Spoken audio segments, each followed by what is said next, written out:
Ya Allah, rugi banget. Jangan sampai kita kayak orang-orang yang disebutin sama Rasulullah ini. Hadis riwayat Ibnu Majah mengatakan, akan ada suatu kaum dari golongan umat muslim yang datang pada hari kiamat membawa pahala yang bergunung-gunung. Segunung itu bukan cuma satu rumah, bukan cuma satu gedung loh, tapi segunung itu besar banget. Dan pahala yang segitu banyak ketika ditimbang nggak sampai seberat debu. Allah jadikan semua pahala-pahala itu menjadi seperti debu yang berterbangan. Nggak ada yang bisa ditimbang lagi, padahal itu sebesar gunung. Rasulullah mengatakan bahwa orang-orang ini adalah orang-orang yang sholat malam juga, beramal soleh juga.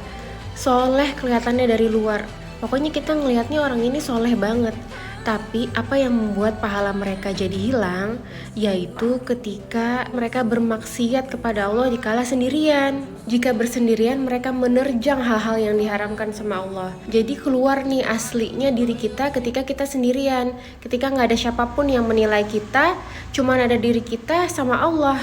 Dan di situ kita bermaksiat sama Allah. Ini biasanya ujian buat anak-anak muda nih, yang jiwa gelora mudanya itu masih membara-bara dan masih jomblo, belum menikah. Pas lagi sendirian, nyaman di kamar, setan dateng dan disambut oleh nafsu yang ada di dalam diri setiap manusia. Dan di saat itulah terjadi perang melawan diri sendiri dari serangan PMO. Mungkin ini relate buat kebanyakan orang zaman sekarang, menganggap hal itu wajar banget bagi anak muda.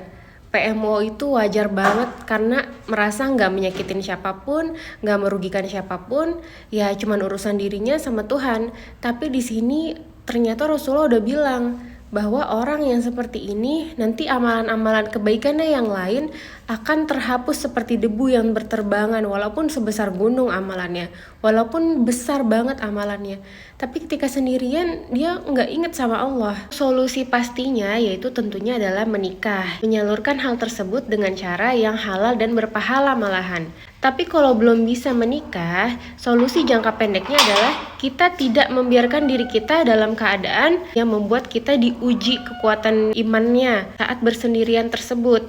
Jadi jangan biarkan diri kita sering termenung sendirian di kamar dan memikirkan hal-hal yang mengarah ke sana, dan pada akhirnya nanti kita akan kalah dari diri kita sendiri, dan itu akan membuat kita menjadi orang yang rugi banget. Sibukin diri kita ke keramaian, ke tempat-tempat yang bermanfaat, atau kita olahraga ke tempat umum, belajar ke tempat temen, ke perpustakaan umum. Pokoknya sibukin diri kita. Pas kita udah sampai di kamar, pas kita udah bersendirian, kita tuh tinggal lelahnya aja dan gak ada tenaga lagi untuk melakukan yang tidak-tidak. Jadi tinggal istirahat, sholat, tidur, makan, istirahat sampai ke besokannya lagi. Besoknya lakukan lagi kebermanfaatan yang lain. Jangan biarin diri kita bersendirian bersama setan, karena itu ujiannya. Kalau udah kita berada di keadaan kayak gitu, bisa jadi kalau kita nggak kuat-kuat iman, kita bisa kalah sama setan. Kita harus ingat seberapa besar perjuangan kita untuk ada di tahap istiqomah. Kita udah tahajud, udah duha, udah baca Al-Quran, tapi itu semua bakalan hancur sehancur-hancurnya di dalam diri kita ketika kita melayanin hawa nafsu dan setan itu selama beberapa menit aja. Beberapa menit itu untuk kedepannya bisa ngancurin mood kita untuk ibadah, ngancurin keberhargaan diri kita terhadap Allah. Kita akan merasa hina, akan merasa males lagi untuk istiqomah. Kita akan merasa kayak nggak pantas lagi nih untuk rajin ibadah. Dari beberapa menit yang akan kita sesali, kita akan kecewa sama diri kita sendiri, merasa kotor, merasa hina. Dan untuk balik ke tahap istiqomah lagi tuh melalui perjalanan spiritual yang panjang lagi. Jadi teman-teman, kuatkan diri kalian dalam keadaan bersendirian, tetap istiqomah, tetap soleh dan soleha, tetap ingat bahwa Allah itu selalu memperhatikan kita, Allah itu selalu melihat kita. Tapi kalau suatu waktu kita berada di keadaan seperti itu, nggak ada siapapun dan kita hampir aja melakukan hal itu, tapi kita ingat Allah, kita ingat perjuangan kita selama ini untuk menuju istiqomah, kita berhentikan itu semua sebelum kita melakukannya, maka balasan amal adalah seberat dan sebesar apa perjuangan kita melakukannya. Kita berjuang melawan hawa nafsu, berjuang melawan diri kita yang udah nyaris aja melakukan kemaksiatan, dan itu sangat-sangat berat karena udah ada di keadaan itu. Maka kesabaran kita dalam menjalanin aturan Allah yang hampir aja kita langgar, itu akan mendapatkan pahala yang sangat besar.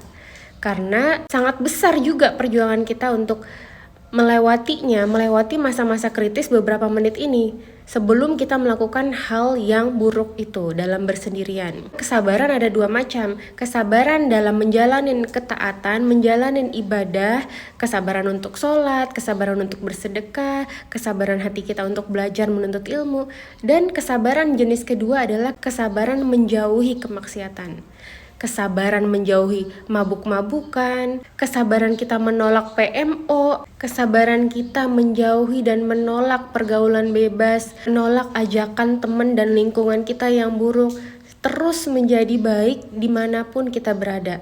Baik itu ramai ataupun sendirian, baik itu di tempat buruk ataupun di tempat yang baik, terus kita bersabar dalam hal itu. Insya Allah al-jaza min jinzil amal. Balasan kebaikan itu sesuai dengan beratnya amalan itu. Kadarnya itu akan Allah ganti sesuai dengan perjuangan kita, seberat apa kita menanggungnya, memikulnya. Jadi teman-teman, tetap kuatkan diri kalian, hindarin bersendirian jika kalian takut sama diri kalian sendiri untuk melakukan hal-hal yang tidak-tidak nantinya yang akan mengecewakan diri kita sendiri.